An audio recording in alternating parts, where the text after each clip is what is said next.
देखो हम चलते हैं अपने गीता पर। मेरी ब्यास गति ऐसी आई है, चाहे किधर को भी खिसका लो। देखो ये बात बताओ कि हम भगवान की चर्चा करते समय पर हमको बस हमारा स्थान सही होना चाहिए। व्यास गति को दुनिया को देखते हैं, लेकिन मैं भी फेसबुक पर सबको दुनिया को देख लेती, सबकी न्यूज पढ़ती हूँ, लेकिन मैं भी यहाँ बैठी हूँ तो मेरे पास में सारे भगवान विराजमान है। सारा मेरा मंदिर भगवान का ही है, और मेरे सोने का भी स्थान चाहिए, मेरे बैठने का भी स्थान चाहिए। काम करने के बाद में शांति यही मिलती है मुझे। जो मेरे कमरे में आता है वो कहता है यहाँ मुझे बहुत शांति मिलती है। सब कहते हैं यहाँ किस कमरे में आके शांति मिलती है। मैंने की शांति के लिए तो ये कमरा बनाया हुआ है, तो मेरा स्थान यही है। मैं आराम से बैठ के सुनाती और सब भगवान मेरे पास में। सब मैं जो बोलती हूँ वो सब सुनते हैं।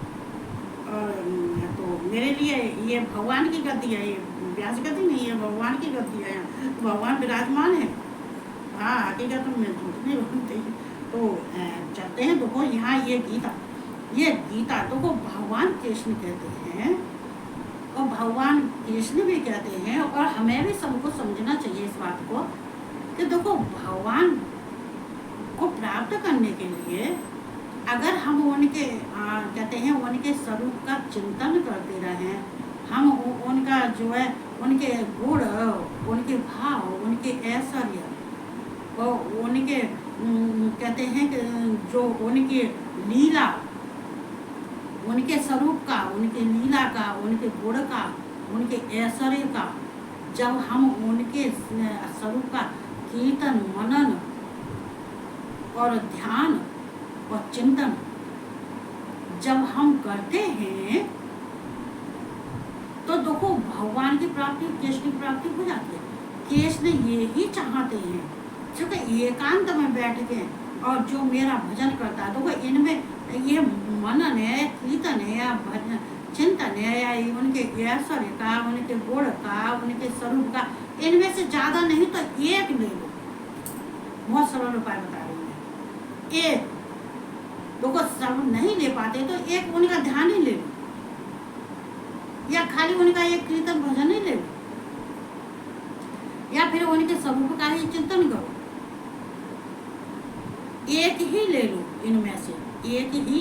अगर एक भी मन से करने लगेगा कोई, और मन से करता है और भगवान के स्वरूप का ध्यान करता है, या उनसे स्पर्श कर लेता है, ये सब करते करते भगवान का स्पर्श कर लेता है वो, तो ये मान लो कि भगवान उसको धन्य धन्य कर देते हैं, उसको मुक्ति प्रदान करते हैं। और भगवान कहते हैं, और भगवान उसके जितने ही उसके पाप हैं, जन्म जन्मों के पाप नष्ट कर देते हैं। देखो मैं जो है कार्तिक की जो 14 को मैं जा रही थी, गंगा नहाने को जा रही थी, तो सुबह सुबह तुलसी मेरी सारी रखी हुई है, 5-6 तुलसी रखी हुई है। हाँ, मैं पूजा कर रही थी सुबह सुबह 5 बजे, और 5 बजे करने के बाद मैं आरती कर रही थी। तो मैं तुलसी की आरती कर रही थी, ऊपर सारे पूरे ब्रह्मांड की आरती करती हूँ, घूमती हूँ आरती लेके तो करती हूँ। और मैं करते रही तो नीचे 2 बंदर मोटे मोटे, चूँकि मैं बंदर का गाना गाती थी, मैं हनुमान जी का भी गाना गाती थी, 8 गीत गाती थी, हनुमान जी का भी गाती थी। नीचे 2 बंदर ऐसे मोटे मोटे बैठे और चावल रखे थे, वो चावल खा रहे थे उसमें से। तो किसी में एक में चंदन खाने में रखा, एक में चावल रखे, एक में धूप बत्ती, एक में कपूर, एक में चीनी, एक में सब कुछ, लेकिन चावल खा रहे थे। और जब आरती रखने को भाई मेरे पैर के नीचे ही बैठे थे, और जब मैंने आरती चारों तरफ घुमा के, पूरे ब्रह्मांड में घुमा के और सबको आरती दिखा के, और जब मैं नीचे रखने को गई तो मेरे पैर के नीचे बैठे, मैं ऐसे ही खड़ी रही। मैंने सोच लिया ये आखिरी दिन आशीर्वाद देंगे आज, और इन्होंने हमें स्पर्श कर लिया, या इन्होंने हमें स्पर्श किया है, तो या तो हमने भी इनको स्पर्श ही कर लिया, छू, हम दोनों एक दूसरे से छू गए। तो क्या हुआ, तो ये क्या है, देखो मन को समझाने वाली बात है कि वो हो सकता है आखिरी दिन ही भगवान आशीर्वाद देने आते हैं। अब ये मैं इतनी बात तो मैं नहीं कर सकती यहाँ पर, लेकिन ये इसकी कहानियाँ सुनोगे तो कहते हैं आखिरी दिन ही कहते हैं वो दर्शन देने आते हैं। अब वो कोई हो सकते हैं, या विष्णु और भगवान शिव भी हो सकते हैं, या भगवान शिव और हनुमान भी हो सकते हैं, कोई भी हो सकते हैं, लेकिन पद उनका भगवान का ही है, वो दर्शन देने आए, बहुत बहुत मोस्ट वेलकम। तो भगवान का स्पर्श करने से हमारे सारे संकट दूर हो जाते हैं। कहते हैं कि भगवान जब देखो जिस वक्त हम भक्ति करते हैं उस वक्त हमारा मूड कुछ और होता है। सांझ के टाइम में अपना बता रही, मुझे आज कई दिन हो गए, सांझ के टाइम में इतना आलस आता है, शरीर में बुखार जैसा होता है, आलस होता है, सुनाने को मन नहीं होता है, लेकिन खाना है, सब्जी है, रोटी पानी है, सब बनाना होता है, शाम की पूजा वूजा होती है, किचन साफ करना होता है, सब कुछ होता है, सुनाना भी होता है, तो बहुत मुश्किल से बैठती हूँ। आज मुझे बहुत दिन हो गए, शरीर में कुछ परेशानी हो ही जाती है, चूँकि ये जब ज़्यादा काम का लोड हो जाता है, इधर पूजा भी इतनी सारी बढ़ जाती है, तो हो ही जाता है, लेकिन फिर भी मैं बैठती भगवान का नाम लेती, जैसा मैं सुना पाऊँगी मैं सुनाऊँगी, जरूर सुनाऊँगी, बोलूँगी जरूर आपके बारे में, एक दिन का थोड़ा ही नहीं है ये, कब शरीर से होगा, तो ये कोई बात नहीं, ये तो शरीर है, ये होता रहता, चलता रहता। तो हम भगवान के बारे में कह रहे हैं, तो यहाँ ये भगवान का ज्ञान जो कृष्ण भगवान जो गीता का ज्ञान दे रहे हैं, उस ज्ञान को तुम जरा कहते हैं कि तुम पूरे गीता में से अगर एक श्लोक भी तुम्हारे दिमाग में आ जाता है, एक श्लोक सुनने से भी हमें, तो एक श्लोक भी मायने रखता है, मायने रखता है, जीवन बदल देता है। कहते हैं भगवान का एक श्लोक, गीता का एक श्लोक मनुष्य के जीवन बदल देता है। उसने सुना, उसका मन बदल गया, जीवन बदल गया, मन बदल गया तो जीवन बदल गया, नया जीवन प्राप्त हो गया। उसका जो मन था वो ईश्वर के साथ सुनते सुनते सुनते सुनते वो जो विकार थे वो सारे नष्ट हो गए, ईश्वर में सब कल्याण हो गया उसका। तो हमें इस बात ध्यान रहना चाहिए। चलो पहले भगवान का आवाहन करते हैं। ओम कृष्णाय नमः, ओम वासुदेवाय नमः, ओम परमात्मने नमः, ओम गोविंदाय नमो नमः, ओम राधा वल्लभाय नमः, ओम क्लीं कृष्णाय नमः, ओम क्लीं कृष्णाय नमः, ओम क्लीं कृष्णाय नमः। मैं कृष्ण भगवान राधा रानी को प्रणाम करती हूँ, उनकी वंदना करती हूँ, स्तुति करती हूँ और उनका आवाहन भी करती हूँ। जो कुछ मैं बोलती हूँ उसको स्वीकार करना, मेरी गलती को माफ़ कर देना, संसार के जितने भी हैं सबका उद्धार करना। हे भगवान कृष्ण भगवान, ये राधा रानी, ये ही मेरी आरज़ू है कि बस सबका उद्धार हो, सबका कल्याण, सबके कहते हैं बुद्धि उनकी अच्छे विचार, अच्छे शुद्ध विचार, सबकी बुद्धियों को उत्पन्न करो। बस यही कामना करते हुए मैं सबको जितने हैं फेसबुक यूट्यूब वाले सबको जय श्री कृष्णा और राधे। तो हम चलते हैं अपनी गीता पे। वो कल हमने सुनाया था ये सत्वगुण का, ये सतोगुण, रजोगुण और तमोगुण, ये तीन प्रकृति के जो तीन गुण हैं वो भगवान से भिन्न है। प्रकृति के सारे जो कार्य हैं वो भगवान के कार्य से भिन्न है, क्योंकि ये प्रकृति जड़ है, भगवान चेतन है। तो चेतन और जड़ का संबंध क्या है? और वैसे चेतन और जड़ से ही संसार की उत्पत्ति होती है।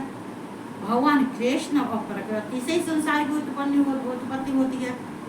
जितने भी कहते हैं ये देव हैं, मनुष्य हैं, राक्षस हैं और पशु पक्षी हैं, ये सब ये कृष्ण और प्रकृति के सहयोग से ही सारे उत्पन्न होते हैं।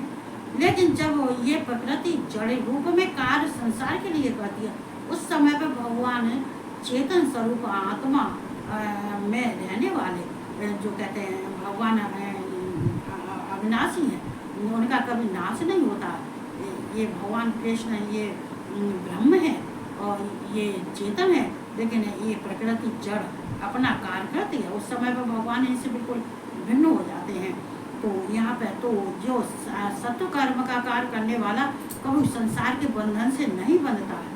वो संसार के कार्य जितने विषय विकार हैं सबको वो अलग करके सतोगुण के कार्य करता है, तो उसके ऊपर तमोगुण रजोगुण का कोई प्रभाव नहीं पड़ता है। ये सतोगुण का कल हमने बताया था। अब आज रजोगुण और तमोगुण, है। तो देखो सतोगुण में बता रहे हैं, उन तीनों गुणों में सतोगुण तो निर्मल होने के कारण प्रकाश करने वाला और विकार रहित है। मतलब वो प्रकाश करने वाला, वो तो निर्मल है, स्वच्छ है, साफ है, उसके अंदर कोई दोष ही नहीं है, उसके अंदर कोई राग नहीं, कोई दोष नहीं। सतोगुण के अंदर तो कोई दोष नहीं, कोई विकार नहीं, वो तो बहुत निर्मल है, साफ है, शुद्ध है, पवित्र है, प्रकाशमान है।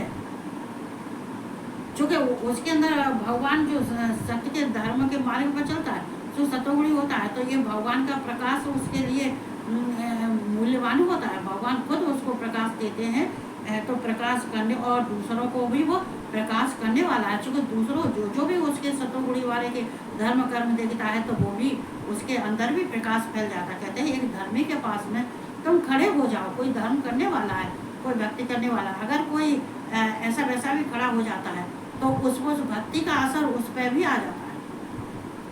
तो ये हकीकत है, ये करना चाहिए। तो वो सबको सोचना चाहिए कि जो भक्ति करने वाला है, जो भक्ति कर रहा है, जो भगवान के भजन में लीन है और सत्य धर्म में रह के और वो कार्य कर रहा है और प्रकृति से परे अलग, प्रकृति में उससे उसका कोई मतलब नहीं है, प्रकृति के गुणों से कोई मतलब नहीं है, और अगर वो कर रहा है तो उसके पास अगर तुम 10 मिनट या 5 मिनट बैठ लेते हो तो तुम्हारे अंतःकरण की शुद्धि होती है, तुम्हारे विचारों की शुद्धि होती है, तुम्हारे मन की शुद्धि होती है। ऐसा हर एक किसी को करना चाहिए, हर एक किसी को करना चाहिए, चाहे कोई कितना भी बिजी हो, कितना भी बिजी हो अपने जीवन में, पर ऐसे धर्म का कार्य करने वाला, भगवानी भक्ति करने वाले के पास में जरूर 10 मिनट 5 मिनट जरूर बैठना चाहिए। डेली का नियम बांध लेना चाहिए। जैसे भगवान के लिए तुम बांधते हो, ऐसे भगवान के भक्त के लिए भी तुम्हें करना चाहिए, जाना चाहिए। तो हमारे ऊपर जो है ये तमोगुणी रजोगुणी का असर धीरे धीरे धीरे धीरे सब प्रकृति के सारे गुण दोष सारे धीरे धीरे सब अलग हो जाते हैं। तो वह सुख के संबंध से और ज्ञान के संबंध से अर्थात उसके अभिमान से बांधता है, वो मैंने कल बता दिया है। ठीक है, अब मैं रजोगुण रजो रागात्मक विद्य कशरा संग समुद्रम तन्वदनाथ कौनते कर्म संगेन देहिनम। भगवान कृष्ण कह रहे हैं, हे अर्जुन, राग रूप रजोगुण को कामना और आसक्ति से उत्पन्न जान। देखो कहते हैं हे अर्जुन, भगवान कृष्ण कह रहे हैं हे अर्जुन, ये राग रूप है, ये राग है, ये रजोगुण को और कामनाओं को और आसक्ति से उत्पन्न जान। देखो यहाँ पे क्या है मैं बता दूं, ये राग रजोगुण से ही उत्पन्न होता है। राग से कामना की उत्पत्ति होती है, कामना से आसक्ति की उत्पन्न होती है और आसक्ति से रजोगुण की उत्पन्न होती है। ऐसे ही रजोगुण से राग की उत्पन्न होती है। तो जहाँ सही लिखा है रजो रागात्मक, जे रजो राग का आत्मा है, ये रजो ये राग से ही उत्पन्न होता है, रजो राग से उत्पन्न होता है और राग से रजो उत्पन्न होता है। क्यों होता है मैं बताती हूँ। जैसे राग रूप कहते हैं, राग रूप रजो रागात्मक विद्ध, तो ये राग रजोगुण से उत्पन्न होता है। ये राग से कामना की उत्पन्न होती है, कामना से आसक्ति की उत्पन्न होती है, आसक्ति से रजोगुण की उत्पन्न होती है और रजोगुण से कामना की उत्पन्न होती है, कामना से आसक्ति की उत्पन्न होती है, आसक्ति से राग की उत्पन्न होती है।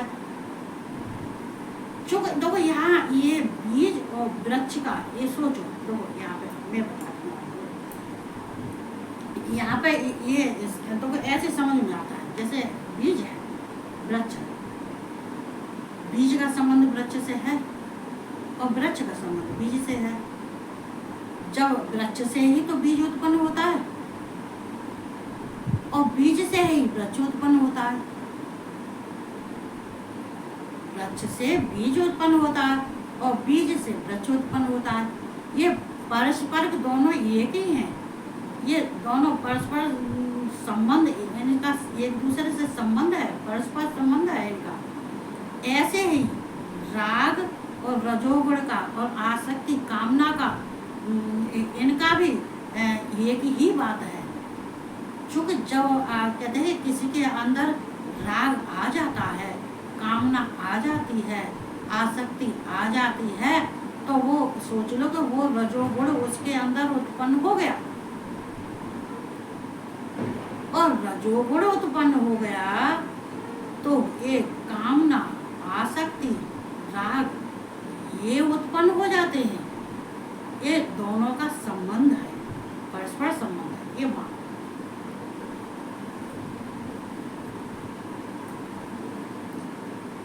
राग रूप रजोगुण को कामना और आसक्ति से उत्पन्न जान वह इस जीवात्मा को कर्मों के और उनके फल के संबंध से बांधता है। वह जीवात्मा को कर्मों के और उनके फल के, मतलब ये जो रजोगुण है, जो राग है, कामना है, आसक्ति है, तो जो जीव है, तो जो जीवात्मा है, तो ये जीवात्मा को उनके कर्म और उनके फल से संबंध बांधता है। क्या उसके कर्म भी ऐसे ही हो जाते हैं? क्या उसके अंदर आसक्ति भी आ जाती है, ममता आ जाती है, काम भाव आ जाता है, राग आ जाता है? ये रजोगुण उनको बांध देता है, उनके कर्म फलों को। फिर क्यों बांधता है? आसक्ति कर्मों में। और कर्म क्यों करता है? उसको क्या कहते हैं, जब कामना उत्पन्न हो जाती है कि कर्म कर रहा है तो किसके लिए कर रहा है? फल के लिए कर रहा है, अपनी कामना के लिए कर रहा है, अपनी कामना की पूर्ति के लिए कर रहा है, इसलिए उसकी कर्म में आ सकती है।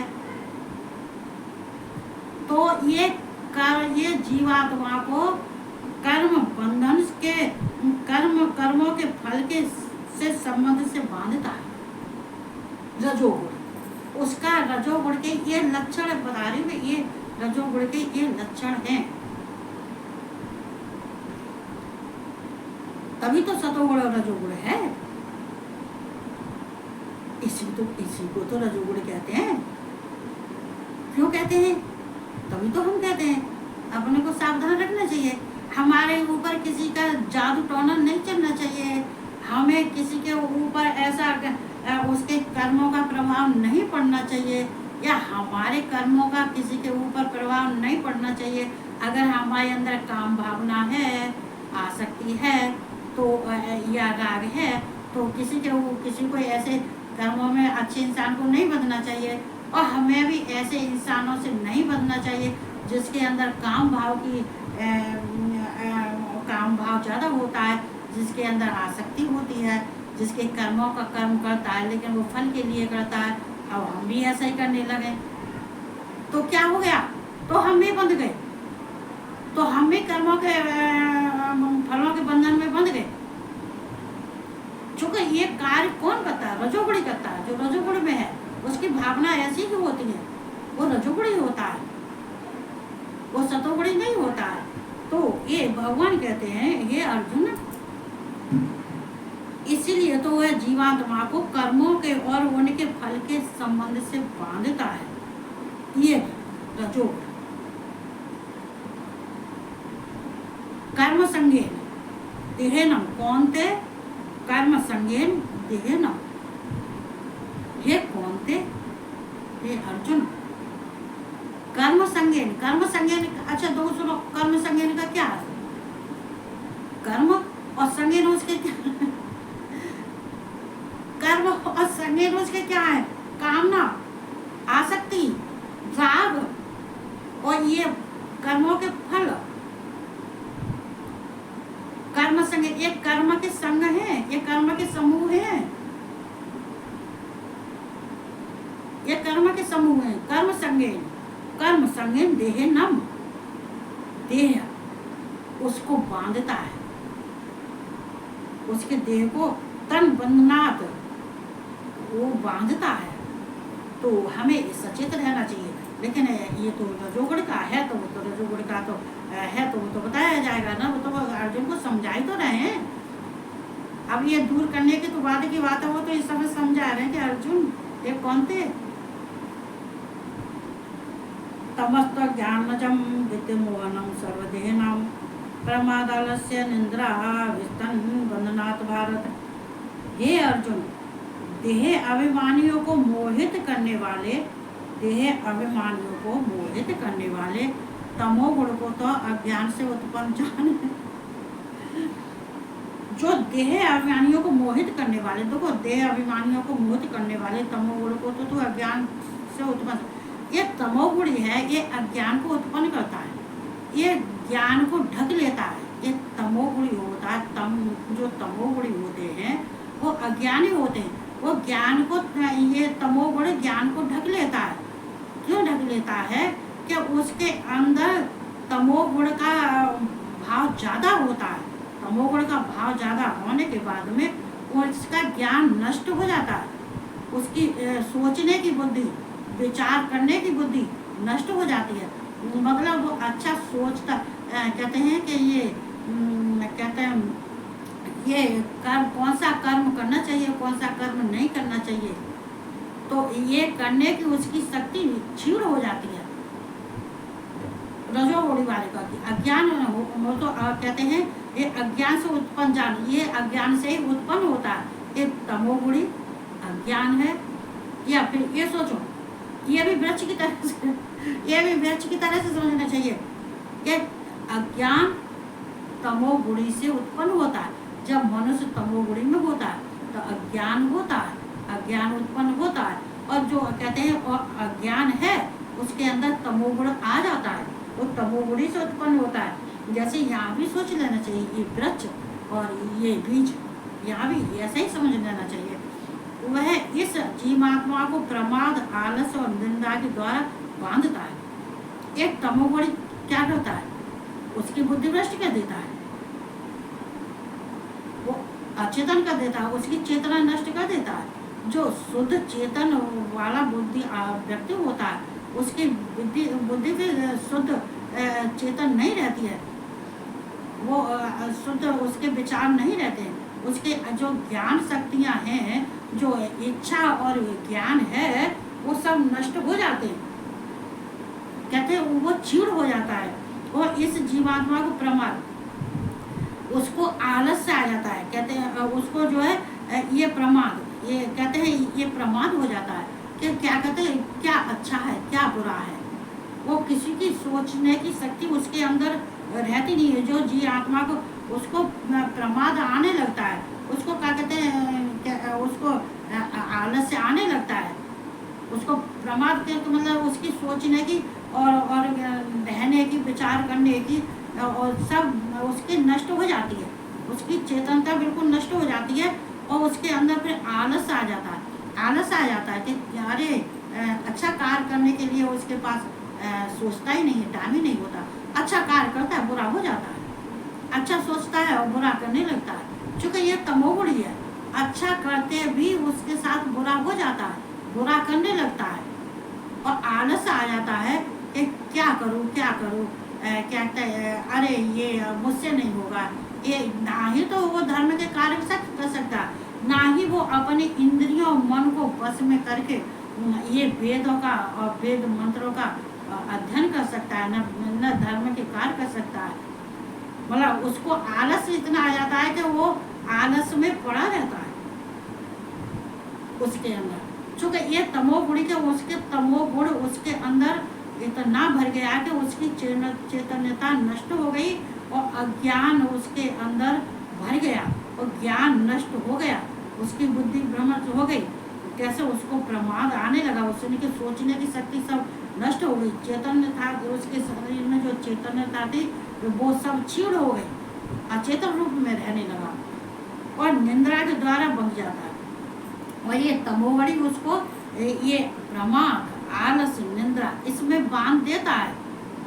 ये बांधने का काम उसका कार्य करता है। इसको कहते हैं कि निंद्रा उसको नींद कहते हैं, इसको बहुत नींद आती है, बहुत नींद आती है। जो नींद आती है उसके पास में अच्छा कार्य करने की, सोचने की लिए, या उसको ये जागृत अवस्था में नहीं होता, हर समय निंद्रा में होता है। जैसे कोई आदमी निंद्रा में चलता रहता है, निंद्रा में काम करता रहता है, उसको आलस, निंद्रा और प्रमाद और अज्ञान ये तमोगुणी देता है, उसके अंदर ये तमोगुणी के भाव प्रकट हो जाते हैं और ये ही उसको ये आलस्य, प्रमाद और निंद्रा ही ये उसके अज्ञान को नष्ट कर देते हैं और जीवात्मा को इसमें बांध देते हैं। सारा कुछ उसके अंदर ये सब आ जाता है। तो कहते हैं तमोगुण को तो अज्ञान से उत्पन्न जान, वो तो अज्ञान है। तमोगुणी से तो वो कहते हैं अज्ञान, उसकी उत्पत्ति अज्ञान में हुई है, वो तमोगुणी है। तमोगुण से उत्पन्न होने वाले तो तभी तो कहते हैं कि अगर स्त्री के गर्भ में बच्चा होता है तो वो ये क्या होता है, ये जन्म से ही होता है, ये जन्म से ही होने लगता है। तो ये माता पिता का, ये पिता को तो छोड़ो, पिता का तो यहाँ कोई पिता को तो आश्रम में छोड़ दो या गंगा जी के किनारे छोड़ दो, या तो माता की चल रही है, पिता से ऐसा कुछ लेना देना नहीं है। पिता तो नाम के लिए नाम चल रहा है, वो हो गया। लेकिन माता क्या करती है, जब बच्चा गर्भ में होता है तो माता को क्या करना चाहिए, माता को अच्छे कार्य करने चाहिए, धर्म के कार्य करने चाहिए, उसको स्नान करके उसको भगवान खाना बना के भगवान का भोग लगाना चाहिए, पूजा पाठ करना चाहिए, उसको वेदों का अध्ययन, वेद और शास्त्रों का अध्ययन करना चाहिए। चाहे रामायण पढ़ ले, चाहे गीता पढ़ो, चाहे शिव पुराण पढ़ो, किसी एक पुराण को उठा लेना चाहिए और जब तक बच्चा नहीं होता है तब तक उस किताब को पढ़ते रहना चाहिए उसको, जिससे कि जो माता जो खाती है वो बच्चे को लगता है, माता जो कार्य करती है वो बच्चे पर असर पड़ता है, माता जो पढ़ती है वो ज्ञान बच्चे को प्राप्त होता है। तो यहाँ कहते हैं कि करना चाहिए। तो कहते हैं ये असर, ये कभी कभी तो ये तमोगुणी में ही उत्पन्न, जब ऐसा मां नहीं करती हैं, ये दिन भर खाती रहती हैं, पूजा पाठ नहीं करती हैं, मनाता घूम रही हैं, मनाता फिर रही हैं, मनावा स्वीकार कर रही हैं, तो उनके लिए कोई बंदिश नहीं है। सो रही हैं तो सो रही हैं, आलस में पड़ी तो आलस में पड़ रही है, नाना धोना नहीं के ये सब होते, ये मर्चनी होती, तभी तमोगुणी में बच्चा जन्म से ही पैदा होता है। इसलिए तो कहते हैं कि माँ को, चूंकि हमारे बाबूजी कहते थे जब हमारे बच्चे होते थे, जब बच्चे हमारे गर्भ में होते थे, हमारे बाबूजी कहते थे किताब पढ़ो, रामायण पढ़ो। तो हमारे बाबूजी ये रामायण खोल के रख देते थे, कहते थे रामायण पढ़ो, गीता पढ़ो। तो ये क्यों, तो ये शिक्षा जब अपने से नहीं आती है तो तभी तो कहते हैं एक शिक्षा की भी जरूरत होती है। जो किसी को कहते हैं क्या, हमें किसी को पतन से उठाना, ये हमारा मुख्य धर्म है। तो यहाँ पे तो कहते हैं ये निंद्रा, ये कहते हैं तमोगुणी होता है और वो शुरू से ही उसकी अज्ञानता आती है, उसके अंदर कभी ज्ञान का विकास नहीं होता है। तो हमें ये शुरू से करना चाहिए और बच्चे जब पैदा हो जाता है तो उसके कुछ दिन बाद ही उसको बच्चे को थोड़ा ऐसा सिखाता आना चाहिए जिससे कि गंदे माहौल में न जाए, गंदे विचारों में न जाए, गंदे व्यक्तियों में न बैठे, गंदे कोई आचरण न हो, गंदे कोई उसके अंदर कोई उत्पन्न न हो, कोई उसके अंदर कोई कर्म उत्पन्न न हो। इसलिए बच्चों को थोड़ा थोड़ा भगवान की शरण में भेजते रहना चाहिए। माता पिता का कार्य होता है, तब माता पिता ही ऐसे ही हैं तो बच्चे क्या, बच्चे तो जो माता पिता करवाते हैं तो बच्चे तो करते हैं, जो वो अनजान अवस्था में होते हैं। लेकिन ये माता पिता को सोचना चाहिए, और जो माता पिता नहीं सोचता है तो उसके जीवन में वो भगवान ऊपर से लकड़ी फिरता उसको। तो यहाँ पे तो ये कहते हैं, अब भगवान कह रहे हैं ये सत्यम सुखे सचेत रजह कर्मण भारत ज्ञान माँ व्रत तो तमह प्रमादे सजयत। हे अर्जुन, सत्वगुण सुख में लगता है और रजोगुण कर्म में तथा तमोगुण तो ज्ञान ढक प्रमाद में भी लगाता है। तो ये सत्वगुण से, ये सत्वगुण सुख में नहीं होता है, यहाँ हम सत्वगुण को नहीं मानते। यहाँ हम सुख में क्या होता है, सत्वगुण होता है, सत्वगुण सुख में लगाता है। तो ये सुख में सत्वगुण होता है, सत्वगुण, और या फिर और ऐसे भी हम कह सकते हैं कि सत्वगुण में सुख मिलता है, सत्वगुण से हमें सुख मिलता है, सत्वगुण से हमें सुख मिलता है, क्या सुख से हमें सत्वगुण मिलता है। तो यहाँ पे आदान प्रदान हो रहा है हर एक चीज का, ये मेन बीज और जो है वृक्ष बताए उसका ये आदान प्रदान, चूंकि ये 3 गुण है सत रज तम, इनको गुणों को हम कैसे भी ले सकते हैं, लेकिन जिस तरह से हमें अच्छा सुविधा दिखाई देता है, तो हम कह सकते हैं ये सुख में तमोगुण आता है। जब सुख होता है तो हमें तमोगुण आता है, तो हमें तमोगुण में रहना, सतोगुण में रहना चाहिए, सतोगुण के कार्य करना चाहिए, सतोगुण के हम धर्म कर्म करना चाहिए, जो अभी मैंने आगे ऊपर बताया है उससे वैसे। और जो और रजोगुण है कर्म में, और रजोगुण कर्म में, ये रजोगुण क्या है, एक कर्म से, ये कर्म रजोगुण से बांधता है।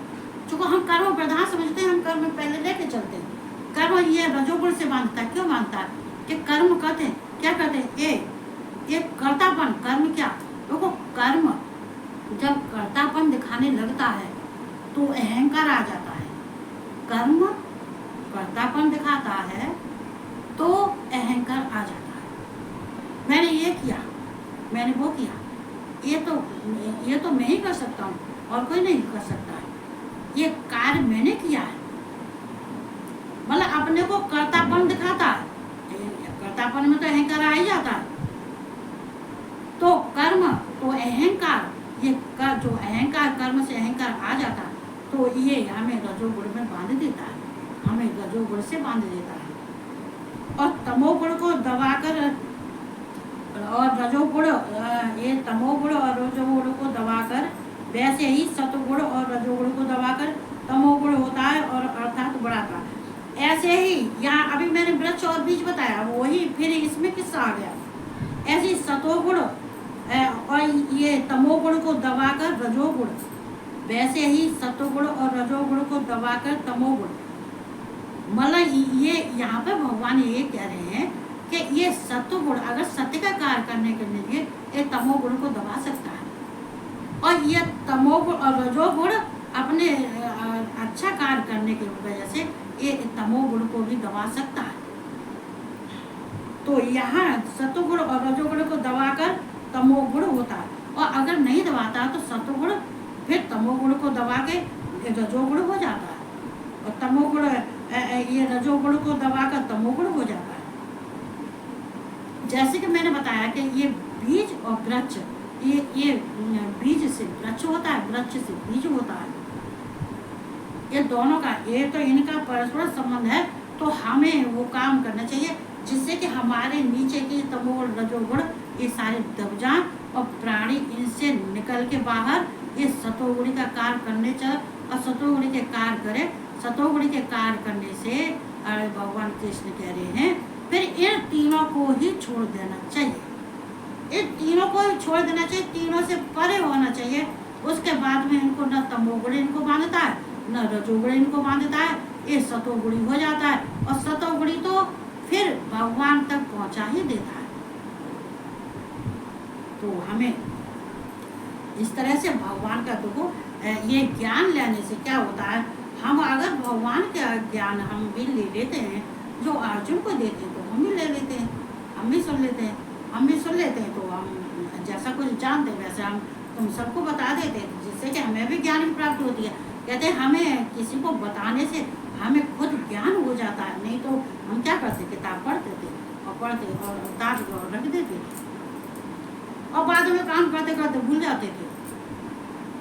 लेकिन अब हमारे बोलने से क्या होता है कि हमें ध्यान रहता है, बोलने से हमें ध्यान रहता है। ये हमारे जीवन को, कहते हैं हमारे घिरे हुए जीवन को हमारे भगवान कृष्ण ने और राधा रानी ने और हमारे भगवान शिव, हमारे गुरु, हमारे जगदम्बा ने और हनुमान जी ने, हमारे माता पिता ने हमको दल दल से निकाल लिया। सोचो, दल दल से निकाला है।